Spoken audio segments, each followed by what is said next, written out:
2019, the first time capsule buried by Stumpy Sanderson and his gang of mischievous working-class boys, and which was actually an old Watney's Party 7 can, was unearthed.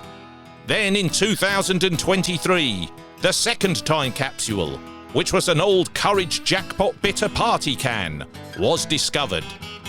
And now, Whistling 5 Anarchic Productions, in conjunction with the 1970s Cigarette Appreciation Club and Puffer Patterson's Benevolent Fund for Aging Thespians, proudly presents Series 2 of Stumpy Sanderson's 1970s stories, and the 22 stories found in that second time capsule.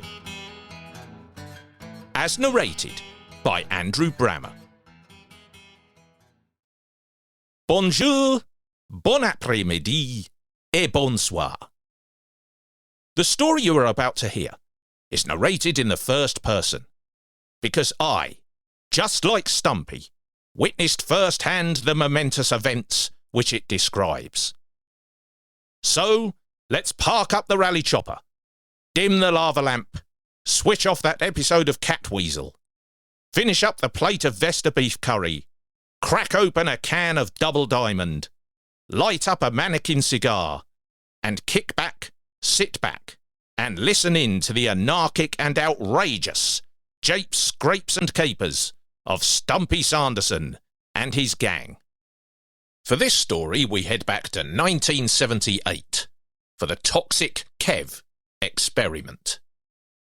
One of the strangest tales from the 1970s concerned the devilish experiment conducted on and by Toxic Kev, a boy with a face like a dug-up corpse, hair like a dead Christmas tree, and yellowed and slightly mildewed teeth. A truly frightening face that he often used to terrify young and old alike. The brainwave idea for this experiment came from when we were in Mr. Cunningham's science class and were studying the subject of decay and rottenness. In Cunningham's opinion, appropriate subjects for us. And in our studies, we were using certain chemicals which would work with enzymes, water, and oxygen to induce accelerated decay and decomposition in plant and organic matter. Now, we were all, apart from that communist genius member of our gang, Stephen Brookman, far from being scientists, so we didn't really understand the processes or concepts that Cunningham was going on about. But we had learnt enough from the experiments we were working on to discover that when organic matter decays without enough oxygen and is combined with high temperatures, this inhibits a healthy decomposition process and instead produces foul and harmful compounds such as ammonia gas, organic acids, and hydrogen sulfide, resulting in foul and accelerated decomposition. All this led to Stumpy saying out of the blue, "I wonder what would happen if someone put these chemicals in their shoes. Wouldn't it be phenomenal if we could create gases so foul that they put Cunningham and all the teachers to sleep?" Immediately, Toxic had said, "That's a great idea, I'll give it a go." So, Stumpy, Toxic, Brookman and I duly smuggled out some of the chemicals in our school bags. And later that evening, around Toxic's house, and under the careful supervision of Brookman, we put our concocted mix into a pair of Toxic's large black tough weatherman shoes.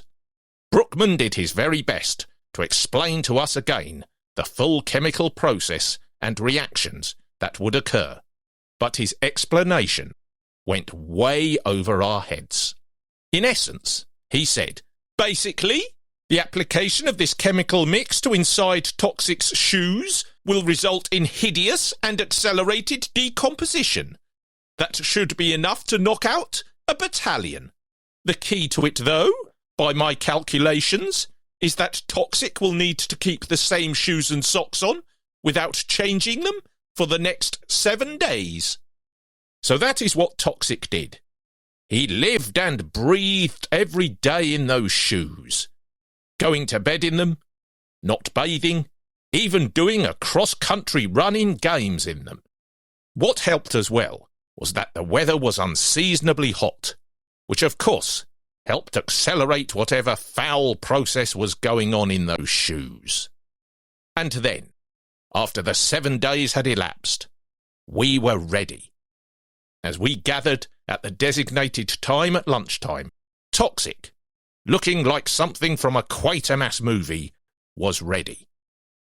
Stumpy and I sneaked up to the staff room window and, looking inside, relayed the information that it was pretty packed and that Cunningham was also in there. And then Brookman, in an authoritative voice, duly declared, "It is time to unleash the Toxic Kev Experiment."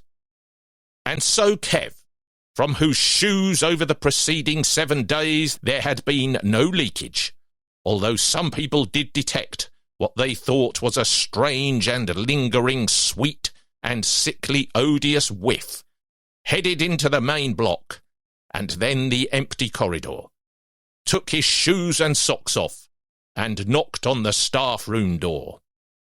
Astonishingly, one of the teachers from inside naively called out, "Come in!" And then, with a death's head mask grin on his face, Toxic Kev walked into the packed staff room. Even though Stumpy, Brookman and I were all outside in the fresh air and had put football scarves over our mouths as precautions, the deadly stench from within that staff room still came through the slightly open windows and reached us. I cannot describe in full detail the dreadfulness of the malodor, but as Kev walked into that room, brown and rotten gaseous haze following him, the reeking and rancid, sick-inducing feta trailed in his wake. As this stench hit each of the teachers in turn, confusion and horror etched on their bewildered faces, Kev walked through them, like the mask of the Red Death, sowing his spores of evil and decay. One by one, the teachers proceeded to pass out as they breathed in that rotten haze, some fainting where they sat, those who were standing, rocking, reeling and reaching as the terrible fumes took hold. The pot plants in the room wilted, and even the collection of goldfish in the large fish tank fell to the bottom of the tank. I won't go into much detail about the aftermath and subsequent inquiry and investigations by the teaching authorities as to the mystery of what had happened in that staff room. All I will add is that when Kev walked out of that room, every teacher within had been rendered unconscious, a condition which lasted for almost 45 minutes or so, causing many of them, when they came around, to also experience strange headaches, convulsions, and hallucinogenic visions for the whole of the rest of the afternoon, with many reports reaching us of them being unable to conduct their lessons properly.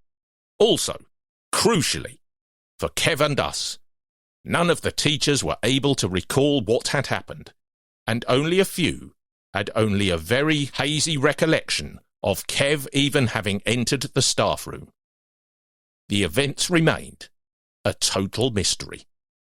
As for Toxic Kev, Brookman supervised the burning of his shoes and socks up on the school field, and Kev was given a special chemical compound, mixed and prepared by Brookman, to clean off all the decay before he put on a fresh pair of socks and shoes.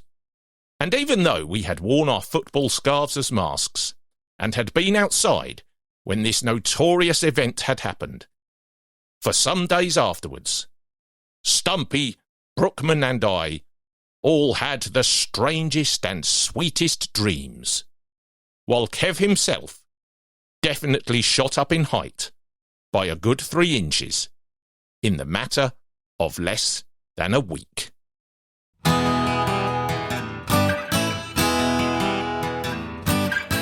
Thank you for listening to this episode of Stumpy Sanderson's 1970s Stories. And please don't forget to check out the other stories from Series 2 and Series 1.